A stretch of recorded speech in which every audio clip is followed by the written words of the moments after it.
This is Wisdom of Gaia. Hello and welcome. Today I want to talk about acceptance. We're going to talk about what acceptance is, what it's not, how it plays a part in the law of attraction, and how we can improve our skills at acceptance. The American philosopher and psychologist William James said acceptance doesn't mean resignation, it means understanding that something is what it is, and there's got to be a way through it. Spiritual teacher Eckhart Tolle refers to the isness of things. When you say yes to the isness of life and accept this moment as it is, you can feel a sense of spaciousness within you that is deeply peaceful. And that is the heart of it. Acceptance is recognizing the isness of a situation or a feeling. It does not mean giving up on our circumstances, but addressing any issues facing them. It means allowing ourselves to move on without mental baggage. Every event in our lives is like a pebble in a pond that creates ripples in the future, the present, and the past. For example, when we meet someone for the first time, we may start to classify them as a friend, lover, or a threat. That's present thinking. Subconsciously, we may compare them with everybody we've ever met, looking for similarities. This is past thinking. And in our imagination, we consider what role they possibly play in moving forward. Now, that's future thinking. Now, that's normal, but sometimes mental energy is wasted on excessive past assumptions and too much overthinking about the future. They've always hated me, or they could never like me. The more we focus on the present, the more acceptance we generate. Many people balk at acceptance, thinking it means surrender, but that's not the case. Acceptance does not mean we forget the past or disregard the future. It means we align ourselves with the isness of things, and then acceptance gives us choices. It means we can look at past memories like a black and white film, where we can get the lessons but not the feeling of the past, unless we want to. The future is no longer a grim fate set in stone, but a blank slate of ideas and concepts that can be easily changed. So, how can finding acceptance improve our skills at manifestation?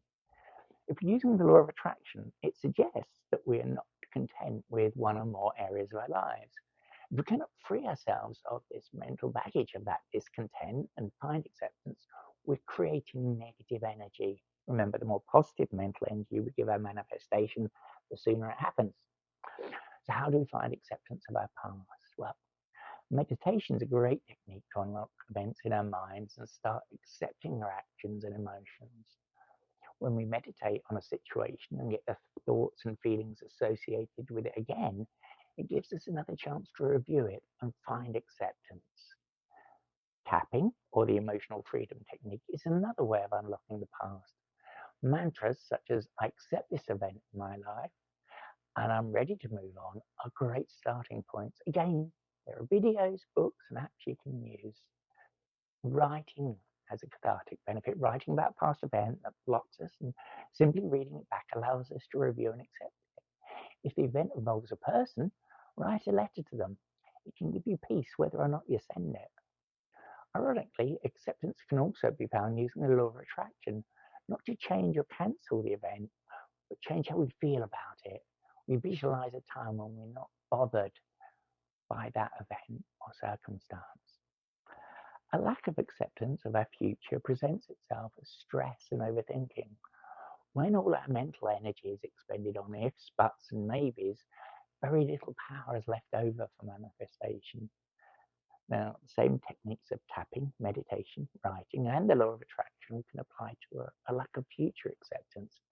There's one more technique to use: serenity. A well known mantra is God grant me the serenity to accept the things I cannot change, the strength to change the things I can, and the wisdom to know the difference. By repeating this whenever we feel overwhelmed by the past or the future, we can program acceptance automatically. Now, the final and most important use of acceptance is to apply it to the goal of our manifestation. Feeling emotional acceptance of the absolute isness of our goal sends the most powerful message out into the universe, which has to comply. Now, next time, in the final edition of Mastering the Art of Manifestation, we're bringing together all the parts we've covered and then how we can apply them all to achieve our goals. Please come back for it.